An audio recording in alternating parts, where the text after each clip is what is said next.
from Godel. I'm joined today by David Harrison. David, would you like to introduce yourself? Hi, Sarah. Yes, so I'm David Harrison. I'm VP of Sales at Godel. Been in the business now for the best part of 5 years, actually. So I'm effectively responsible for sort of the partners that we onboard into the business. And we cap that every year in line with our growth. I suppose when I'm not doing this, I'm trying to keep my 14-year-old son alive as he's gets very, very mobile at the moment and grabbing everything that can harm him. But yeah, good to chat. Fabulous. So obviously this chat is all about recruitment within a hybrid world. So that being said, how do you feel recruitment's changed within the IT world since the pandemic? I think there's been quite a dramatic shift really in terms of naturally it's gone borderless. I think in terms of how kind of recruitment's kind of transpired. I think businesses are naturally kind of having to go fully remote was kind of the first thing when people were working from home and weren't advised or weren't allowed in certain circumstances to even come into an office environment. So effectively what they were left with is how do we quickly get into a position where our teams can actually work productively when they're not in the office. That's effectively the first question. I think that's led to people just kind of figuring that out. So it's almost like digital transformations happened overnight or had to kind of get to that place really, really quickly. The next things happened, I think, as the people are starting to come back into an office, businesses are having to develop their view on, are they hybrid? Are they fully remote? What's their kind of business strategy around that?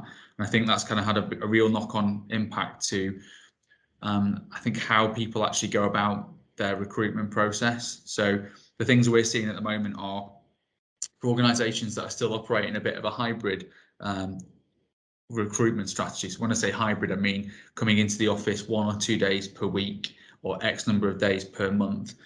Effectively, that still gives your catchment area a certain radius from what your office is. So that still gives the talent pool a similar sort of region of probably what you would have recruited from normally. How other businesses have shifted up, they've gone fully remote, and then effectively they can recruit from any location, and that's kind of been their strength in terms of they've got the ability then to hire completely from a whole different kind of geography. The impact we're seeing at the moment is how people are doing it successfully, or how well organisations and businesses are managing their onboarding strategy. I think that's been the key shift that we're seeing in the market. The difference between hybrid versus fully remote, and what's that meaning from a competitive landscape. Yeah, fab. So you kind of touched on it there a little bit about that recruiting from further afield, and from your conversations have kind of, what's the feedback been? Has it been easier, harder? How has it affected in terms of salary? Has it affected in terms of people wanting to be 100% remote or coming in 1 or 2 days a week? I think the initial feedback we've seen from clients is that, and I'll probably say the majority of kind of CTOs, CIOs, chief digital officers from what I class as kind of mid-market to enterprise businesses. So when I say mid-market, I'll probably say a Times Tech Track 100 business, right the way up to a business with a sort of £500 million sort of turnover, is that most seem to have the preference of doing hybrid first. That's kind of what the feedback we've seen. Then that's quickly started to shift at the point in which they're struggling from a recruitment delivery point of view, potentially even attrition. So the key ones we've seen, for example, are businesses in particularly in the northeast, particularly in Leeds, areas that have had quite a competitive local talent pool. What's quickly transpired is that for those organisations, if they're competing against an organisation that's decided to quickly adopt and go fully remote, then they're having a high degree of potential churn in their business, particularly if the area, and no discredit, but if the salaries in those locations are slightly lesser than, for example, a London weighted salary, or somewhere where the salary for the technology role is particularly quite high, then that's having a real knock-on effect to their business. So, for example, if a software engineer in Newcastle is typically paid 30 to 40k, however, he can go and work for a very nice fintech like Starling or Monzo or one of the hyper sort of growth VC-backed ones, and get an extra 40, 50, 60k on their basic and still remain in Newcastle, then that is having a real impact on attrition rates. So that's a typical kind of key trend that we're seeing. But the interesting thing I noticed was that businesses typically adopted hybrid first, and then quickly, as recruitment's potentially been impacted, now they've had to perhaps operate at a fully remote level. Yeah, definitely. Do you feel that there's been any new particular roles that have come to market that you've seen companies working for example, DevSecOps? Yeah, we're seeing quite a few things kind of pop up really. DevSecOps is definitely one that's kind of popped up. I've also seen people putting a lot more focus around their, what I'd almost class as like engagement managers, onboarding people.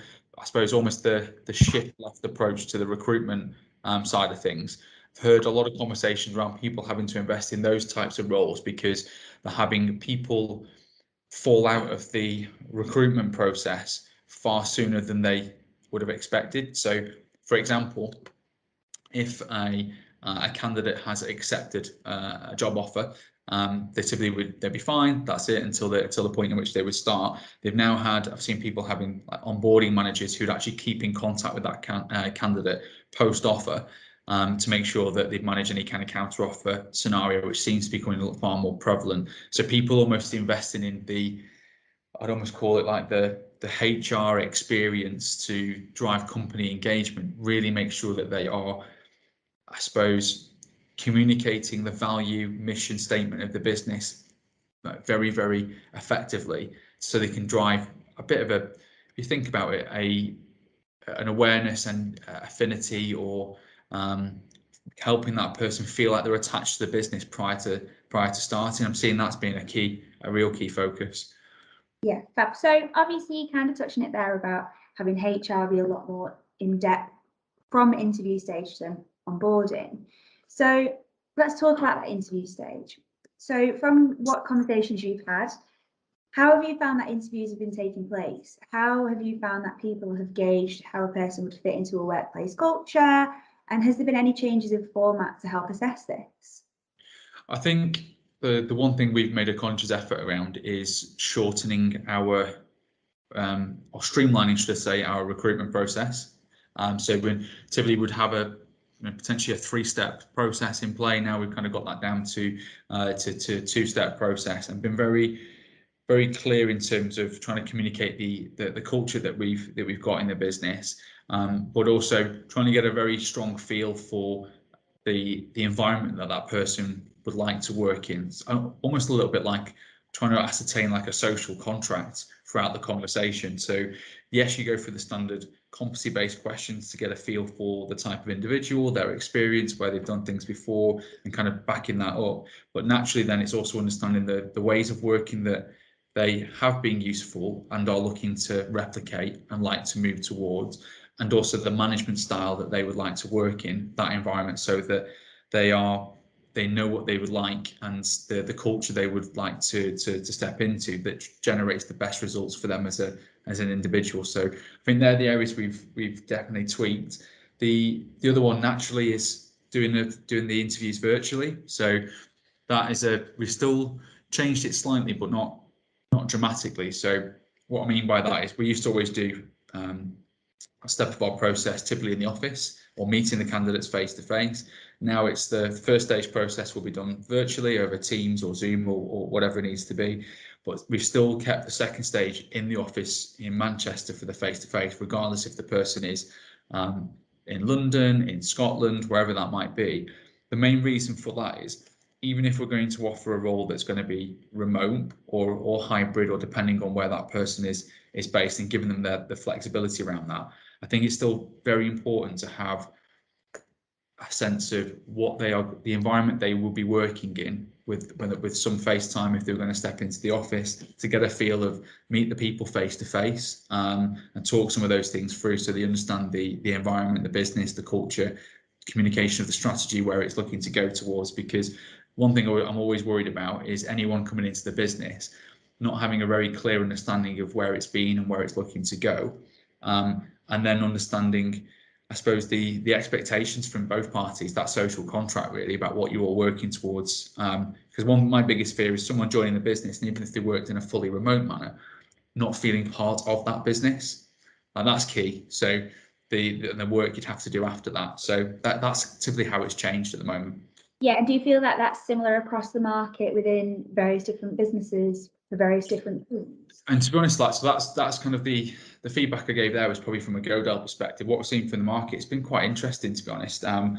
We've had we ran a wine tasting event previously, and some interesting feedback in some of the breakout sessions around a business that is based in Manchester. They're a smallish kind of fintech, heavily funded. They are fully remote.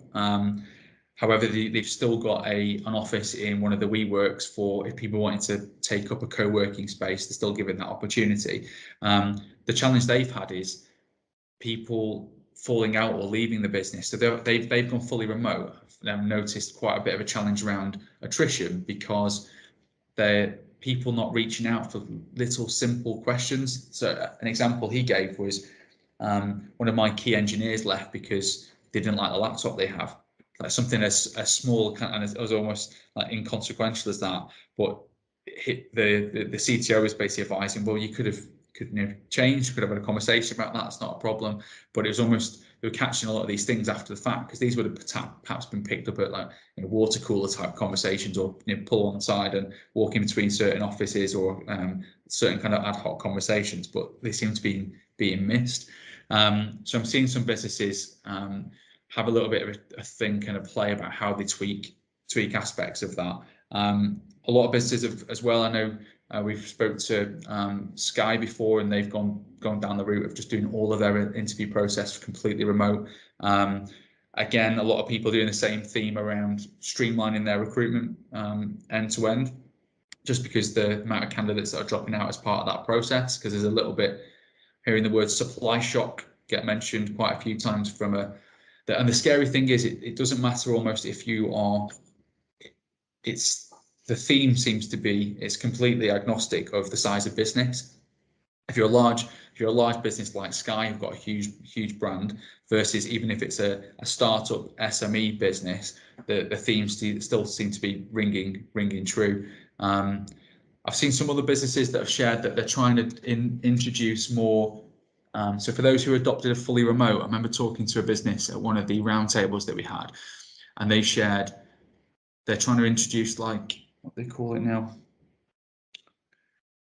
almost like candidate assessments, but psychometric profiling, a version of that, not too heavyweight, but in a way to understand how driven and comfortable is this individual around working in if it's a fully remote setup, what they're like in terms of autonomy, driven around certain motivators, goals, and that sort of requirement, to make sure that actually if this person is going to be working in a fully remote environment, they're going to be set up to succeed within that.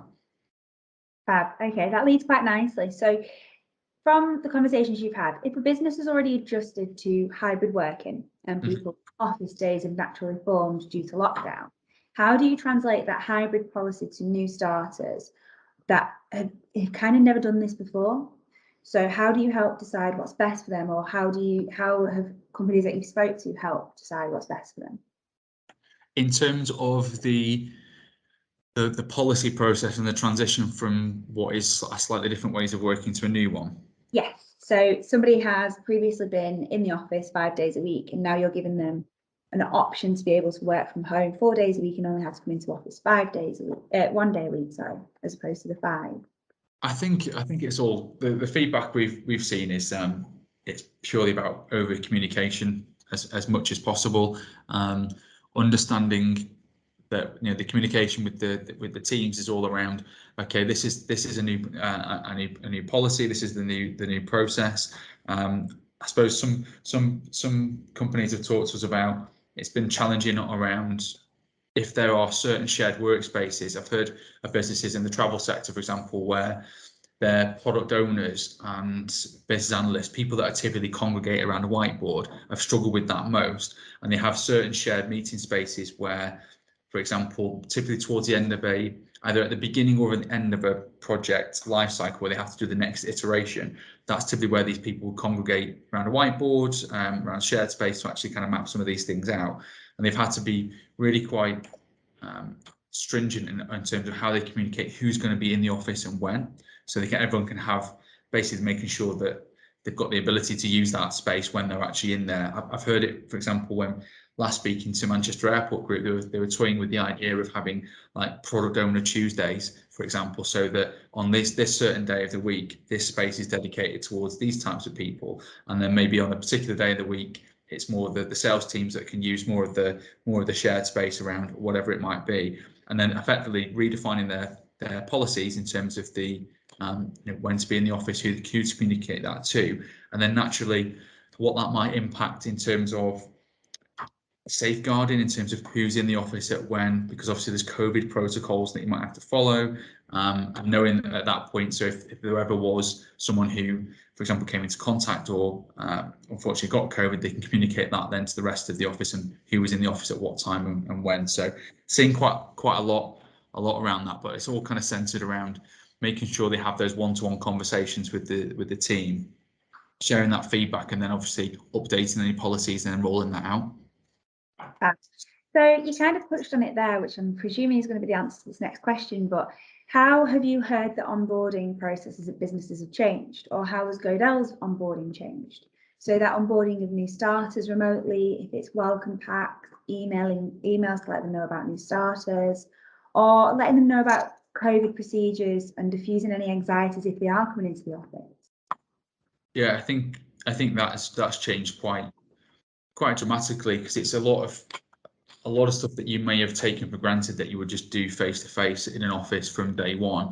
It's this kind of theme of everyone shifting their onboarding life cycle to the left, where it's either a welcome pack that people might be creating, it's maybe a conversation with the individual prior to starting where it's shared around kind of their hobbies, their interests, their likes, previous kind of roles and stuff in terms of what they're bringing into the business to do, and where you can kind of reach out to them to say hello if you want to have. So her business is almost doing like a almost like it's a get to know your team welcome pack type thing, or get to know your new team member. Then they have like a certain like virtual welcome lunch that's kind of in the diary, kind of get to know your team member sessions that are in and scheduled. I've even found people doing things like a buddy system. I've heard some organisations, which is quite interesting, which is let's say, for example, they, prior to them starting, and say that this person in my world, for example, was stepping into sales and into my team. But what we do is we almost assign them with a buddy or a mentor who'd be the person they'd have a conversation with and then get to know them, and then before they then step into that broader team. So at least if they didn't feel comfortable engaging with a wide audience in a big virtual environment, for example, they'd had that one person that almost like as a friend system that they can go to as either a mentor or a buddy to help kind of bounce ideas off. So definitely seen a lot of that happen. Probably more work's fallen onto the HR onboarding side as an output of communication of new policies, new standards, helping them feel safe in terms of if those organisations are either still in the office fully or gone hybrid. If you are to come into the office, these are the new policies around cleaning the office workspace, making sure that certain, they might have scheduled treatments of the office desk to make sure that it's all good, that safety protocols are being observed, X number of people in a meeting room, screening certain desks off, how many people can use the kitchen at a certain time, all that kind of stuff to make sure that, I suppose, for those people who are naturally anxious, and if that was part of the offering, they know that it's a safe environment that they can come into. So definitely seeing a lot of that. And it's interesting to see how different businesses are trying to tackle it. For me, the key thing is engagement. How do they engage with their new hires and their existing staff? How do they then keep them engaged after they start, regardless if it's hybrid or fully remote? That definitely seems to be a key theme. Yeah, definitely. And obviously that's when new starters are officially joining the business. How do you ensure that they still remain part of the team during the work from home situation? So have you seen anyone do additional team bonding days or anything more than what they'd have done prior to lockdown? Yeah, definitely. I think I've heard of businesses, particularly across the financial services sector, where it would almost be a little bit traditional. So, for example, you would have a new team member join. You may meet him in the office one time. Sometimes you might do a welcome lunch for it, and effectively the next time you might see them would be either a sales or an operational session in 1, 2, 3 months' time. people are finding that they've had to really kind of scrap that and almost adopt a little bit like an agile kind of way of working, where, for example, they might have a stand-up, they might have a more informal kind of coffee drop-in sessions with those as a group, and that's gone out across the board to stop things like, I've heard, what's the word, Zoom fatigue, VC fatigue, all that kind of stuff that comes with having back-to-back Teams meetings and video conference calls, where they had like little drop-in sessions where it's in the diary. I've seen people do like virtual coffees, virtual lunch, where anyone can drop in. To other ones where they're doing like quizzes, random kind of team social events, either for the team itself or for the broader business, which has been really quite handy to do those kind of check-ins. And then additionally, I've heard of businesses dropping just more, I suppose, formal ceremonies in the diary around just checking in with a team member. So like retros at the end of a week, just to get an update from the team members, and making sure that they do have maybe a higher schedule of one-to-ones for those people who aren't in the office at all, just to make sure that maybe the one-to-one might be around not about work things, but around purely just catching up, how you're getting on. Might be a 15-minute coffee and a catch up with your direct report, and they're using on that basis just to make sure everything's okay, because you typically would have had that in the office, and making sure that's replicated. Yeah, fabulous. So finally, how do you feel the pandemic has affected retention across the market? I think it's had a massive negative impact on retention, unfortunately. I think the answer to it is probably twofold. You probably had those people who, like the conversations we've had in the market, I'll give you an example, will probably be across travel. So we've had a lot of clients come to us, particularly in the travel sector, either across aviation, or they're a travel ISV, or they're a travel booking provider, and they've come to us saying, look, we went through a process, travel got absolutely decimated as an industry. Now post-COVID, touch wood, that the world is kind of opening up again. We during that period, they've had to furlough 80, 90%, 100% of their staff. Now, as a consequence of that, a lot of people may, when they're coming back into the office, or the furlough restrictions are being removed, people having a really hard conversation about, do I want to do this as a career? Would I like to move? People are creatures of habit. Do I want to perhaps potentially move away from that risk by changing sector? Do I want to move into something that's different, what they might foresee as being more stable should pandemic 2.0 come, and everything, just because their demand just got turned off overnight. So I've seen a lot of companies come to us and have a conversation about, just when they've tried to re-engage people post furlough, they've actually decided not to come back to the business, and then they've had a real impact then on trying to find candidates in the market that would be interested into coming into that from a software engineering or technical standpoint. So I think things like that from one side, people perhaps having to think about what they want to do with their career. So people coming back from furlough, that's had an impact on attrition rates. The flip side is the hybrid remote conversation. Businesses now competing with, if you imagine, most traditional organizations compete with other organizations on a recruitment front around the geography of your area. Now you're competing on a global standpoint, which I think is very hard for those organizations that are in slightly lower paying areas traditionally, because now you can go and work for whoever and get a much higher salary. So that's definitely had a massive impact on retention and attrition rates. I'd probably say the other bigger problem that I heard a lot of people talk about is mental health. And it's for all the right reasons. I've seen a lot of good businesses doing some positive work around it, which is, if a business doesn't really proactively manage workload and have a real focus around engagement, keeping on top of how the pulse of your team and the pulse of the pulse of the company, that people will either burn out, or it won't tell you exactly how they're really feeling. It's going to have a real knock-on effect in terms of how they work, because not every individual is geared up to work effectively from home, even if your business is offering that. So I've seen that have an impact. Obviously, naturally, people will leave.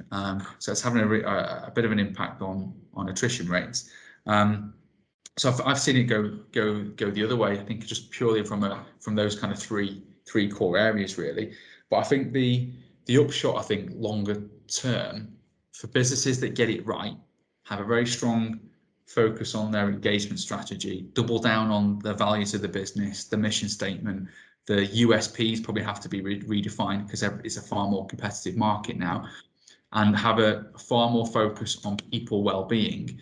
I think those businesses are really going to thrive, because if you think about it, work-life balance is going to be the upside of that, in terms of being able to close down your laptop at the end of a day and be with your family or your friends, and have that, I suppose, more time to actually have that flexibility. The upside of that in terms of the productivity gains and the engagement gains, and people who actually enjoy where they work and feel part of a business, that's going to have a huge upside potential longer term as well. Yeah, fabulous. And I think that sums a lot of things up. So is there anything that you'd like to maybe leave at the end of this conversation with it from a hybrid world, or anything that you've seen that you'd like to impart your wisdom on? Good question. I would probably say, I think the key thing for me is to over communicate as much as possible. I think there's even been times where I myself have probably noticed that things that were typically left unsaid in a face-to-face environment was easy to kind of pick up on when you could read the room in a meeting room and see that person who perhaps was being slightly less vocal, or maybe even things where you pick up on just non-verbal cues that perhaps they, I don't know, we've all got a home life and things that happen outside of work. That's what contributes to us as an individual. They're much easier to pick up on in a face-to-face environment, and it's not to forget the things that aren't said. So I think the leading message there would be to over communicate as much as possible. Spend a lot of time and focus around having those ad hoc informal check-ins with your team members, and also trying to drive as much interaction, collaboration in joint team sessions, so that it's not maybe one or two people dominating the conversation. So you're making sure everyone's kind of voice is being heard. And I think that's the key kind of takeaway I've kind of noticed, which is you'll then find if you just don't make the call or the check-in sometimes, or have a one-to-one where it's just not always about work, you'll typically get a hell of a lot from that. And that to me is probably the key thing that I've learned. Fabulous. Well, it's been great to speak with you, David, and thank you for your time. No, brilliant. Thanks, Sarah.